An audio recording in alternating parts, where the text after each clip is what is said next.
Ethically you must not, এটা তার জন্য অ্যাডভাইস। অলরেডি কিন্তু সোশ্যাল মিডিয়াতে আপনি পৌঁছে গেছেন, ফার্দার পৌঁছে যাওয়ার আগে from tomorrow morning you must withdraw your name, you must not, ethical স্ট্যান্ডার্ডে পড়ে না।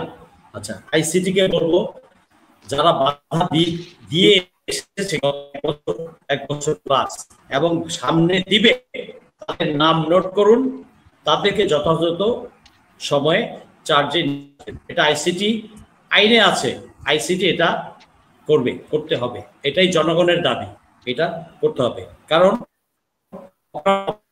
সে বাধা দিয়েছে, এটা অপরাধ, এদেরকেও কিন্তু আইনের আওতায় আনতে হবে, এটা দাবি জানাচ্ছি আমি। সকল যোদ্ধা, ছাত্র জনতা, সাধারণ জনগণ এবং যারা পঙ্গু আহত হয়েছে, যারা শহীদ হয়েছে, সকল পরিবারকে, সকল দেশের সকলকে আমি অনুরোধ করব, আপনারা সুবিচারের জন্য আওয়াজ তুলুন। এটা কারো বাপের পৈতৃক সম্পত্তি না দেশটা, যে যার যার ইচ্ছে হলো আমি এমনি চালাবো, আমি এমনি করবো, আমি গায়ের জোর দেখাবো আমার প্রভুর ইয়ের জন্য। No, in no way, you cannot.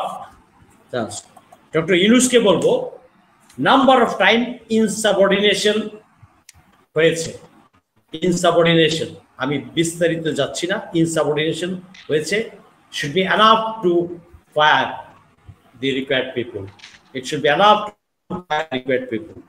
আচ্ছা, আইন সরি সরাসরি সিরিয়াস হতে বলবো এবং তদন্ত চাই তার বিরুদ্ধে, তাকে পদত্যাগ, তাকে ছাঁটাই করুন। এটা ডক্টর ইউনূসের অতি ঘনিষ্ঠ যারা আশেপাশে কাজ করেন, তারা দয়া করে আমার এই ভিডিওটা ডক্টর ইউনূসকে দেখান, এটা আমি অনুরোধ রাখছি সোশ্যাল মিডিয়াতে। জি, অ্যাকিউজড অফিসারদের যারা সেনানিবাসে আছে 15 জন এবং ভবিষ্যতেও যদি আসে, তাদের নিরাপত্তা নিয়ে আমি আবার আমার শঙ্কা প্রকাশ করছি। তাদের ফ্যামিলির প্রতি আমি আবেদন জানাচ্ছি, তারা আমাদেরই ভাবি সম্মানিত, যে বি শিওর যে ওখানে থাকলে তাদের নিরাপত্তা প্রশ্নবিদ্ধ, ওখানে তাদের রাখা কোনোভাবেই তাদের জন্যই সেফ না। আইনের কথা বাদ দিলাম, আইন বিচার, ন্যায় বিচার, বৈষম্য, এগুলো বাদ দিলাম, তথ্য কথা, তাদের নিরাপত্তার জন্যই আমি সাজেস্ট করব তাদের ফ্যামিলি থেকে চাপ আসুক, যাতে তাদেরকে দেওয়া হয়, তাদেরকে আইনের পুরা মেইন জেলখানায় দেওয়া হয়। আচ্ছা, আমি কোনো পলিটিক্যাল পার্টিকে দেখলাম না তারা এই সাবজেক্ট নিয়ে কথাবার্তা বলতে, আমি জানি না, হয়তো বলেছে 2-4 জন, বাট দেখলাম না। পলিটিক্যাল পার্টিগুলো কি শুধু চাঁদা খাওয়ার জন্য? দায় দায়িত্ব নাই দেশের প্রতি, বিচার ব্যবস্থা ঠিক করার জন্য তাদের কি কোনো মাথা ব্যথা নাই? তারা আগুনে পার্টিসিপেট করতে পারেন, ল্যাংটা করলে তো এখন করতে পারি, অনেক করবো সামনে, সন্ত্রাসে পার্টিসিপেট করতে না, আওয়ামী লীগের সাথে মিলে যেতে পারেন, ভারতের কাছে নমনম করতে পারেন, ইউনিভার্সিটি সকল কাজে বাধা দিতে পারেন। তো দেশের জন্য মায়া নাই, আপনার প্রভু হিসাব বসায় দিবে, ভুলে যান, ওই সমস্ত হবে না।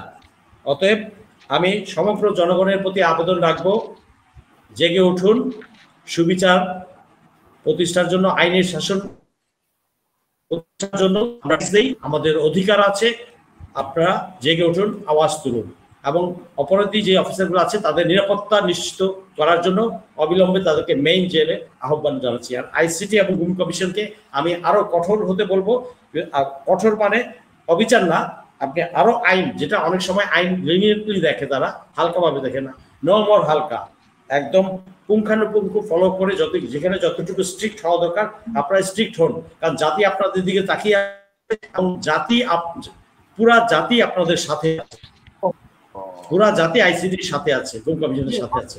অতএব আমি আশাবাদী এটা এই কুলাঙ্গারি করে আর ভারতের সেবা দেশ করে বেশি দূর যেতে পারবে না। আমি 1 সপ্তাহে পোস্ট দিয়েছি, মোচড়ামুচড়ি করো না, মোচড়ামুচড়ি করলে যত মোচড়াবে তত জালে আটকাবে, সে আটকাচ্ছে।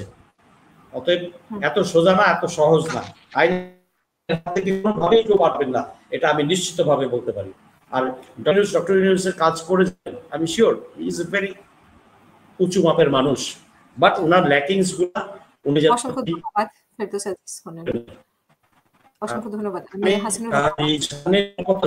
কিন্তু কন্টিনিউ করে